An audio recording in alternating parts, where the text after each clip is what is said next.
Let's take a look at section 4.7.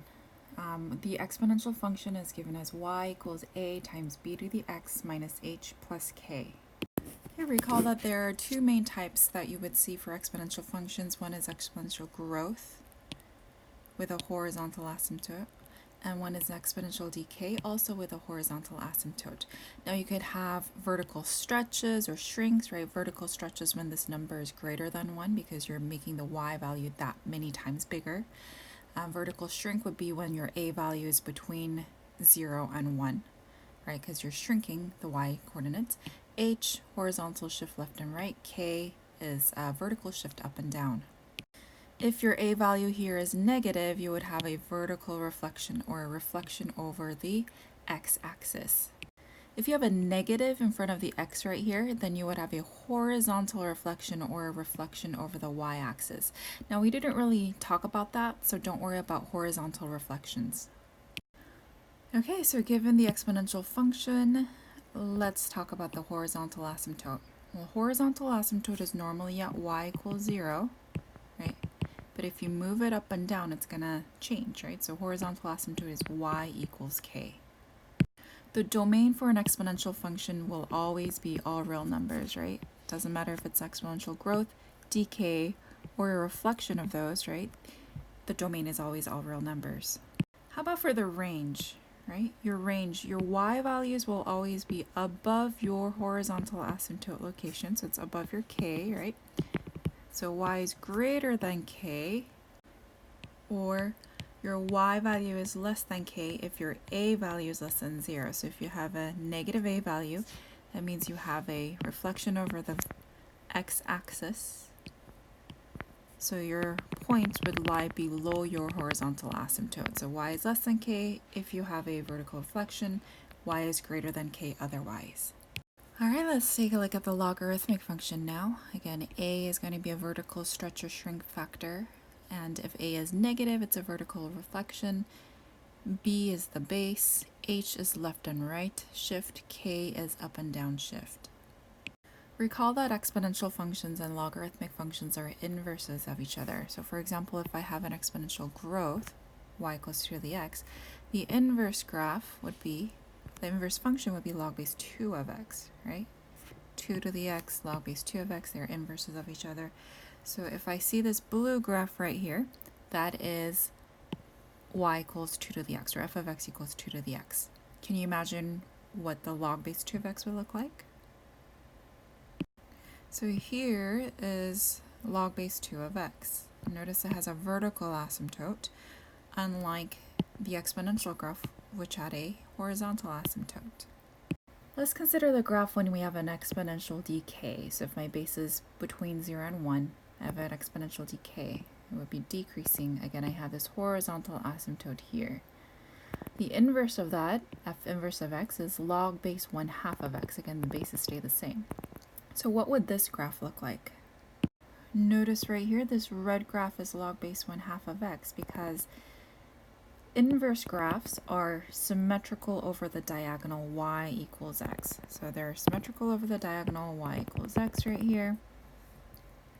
And so this red portion of the graph is my log base 1/2 of x. So be able to fill out the vertical asymptote, domain, and range of logarithmic functions. Now on the test, I will just say, identify the asymptote. So you need to remember that if you have a logarithmic function, you will always have a vertical asymptote. Okay, so my vertical asymptote is right here. Normally it's at x equals 0. All right, normally it's at x equals 0. And it's the left and right shift that's going to affect where my vertical asymptote goes. So your VA, vertical asymptote, will be at x equals h. It also makes sense that it's x equals h because remember for the exponential functions, it was y equals k for your horizontal asymptote. Remember your x and y swap for inverse functions. If the x and y values swap for exponential graphs, we know that the domain was all real numbers. Therefore, for the logarithmic graph, the range will be all real numbers. Look at it. All the y values are used up, right, from negative infinity to positive infinity. Recall that for exponential functions, our range was y is less than k, or y is greater than k, right? So it makes sense then that the domain here would be x is greater than h or x is less than h. Notice that the graph is to the right of your vertical asymptote. Therefore, your domain is x is greater than h.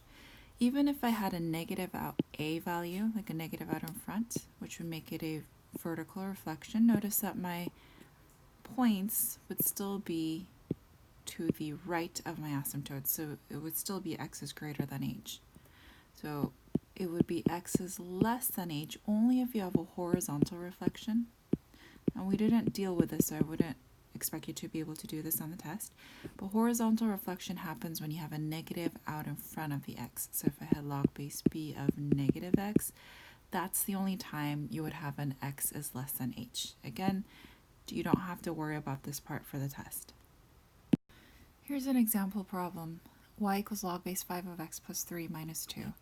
Note that this is a left 3 down 2 transformation. So I am going to create a left 3 down 2 new xy axis. Note that x equals negative 3. This here, right, is a vertical asymptote. And here at y equals negative 2, that's just an aid for graphing purposes. It's not an asymptote. Since I've taken care of the left 3 down 2, I have just y equals log base 5 of x left over. We can create a table by rewriting this in an equivalent exponential form. So 5 to the y is equal to x. 5 to the y is equal to x. Note that here your input is y and your output is x. So you plug in y to get out x. If I plug in 0, 5 to the 0 is 1. 5 to the 1 is 5. Now I could plug in 5 squared getting out 25, and then I would have to either scale the x-axis or create extra tick marks, which I don't want to do. So I'm going to plug in negative 1. So 5 to the negative is 1/5. Now I'm going to plot these points from my new xy axis. So 1, 0, 5, 1, and 1/5 negative 1.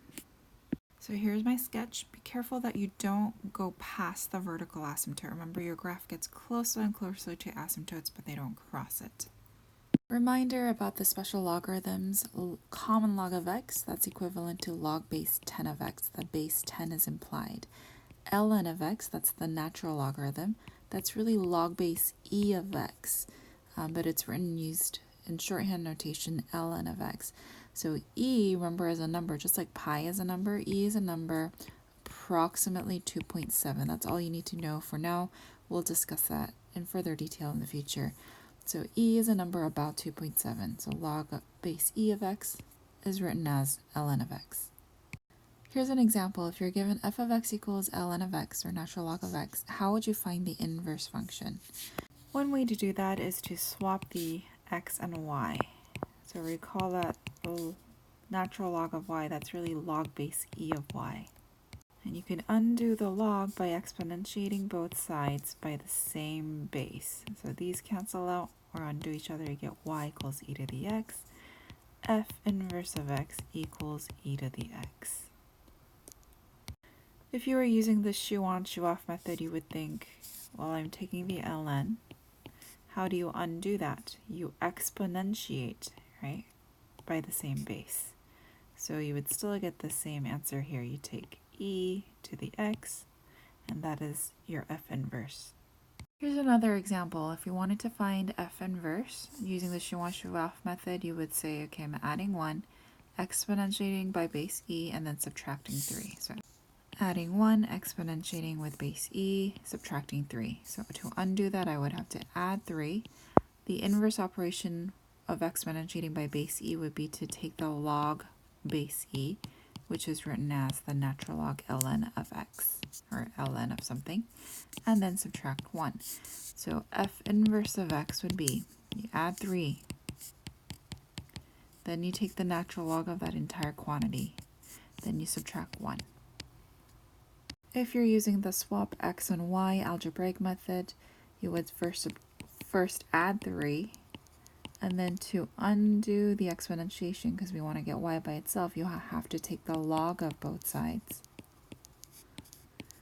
and the base would have to match, so it would be log base e. Really, you're taking ln of both sides. So these cancel out. Right here on the left-hand side, I get ln of x plus 3, or natural log of x plus 3. On the right-hand side, I'm left with y plus 1.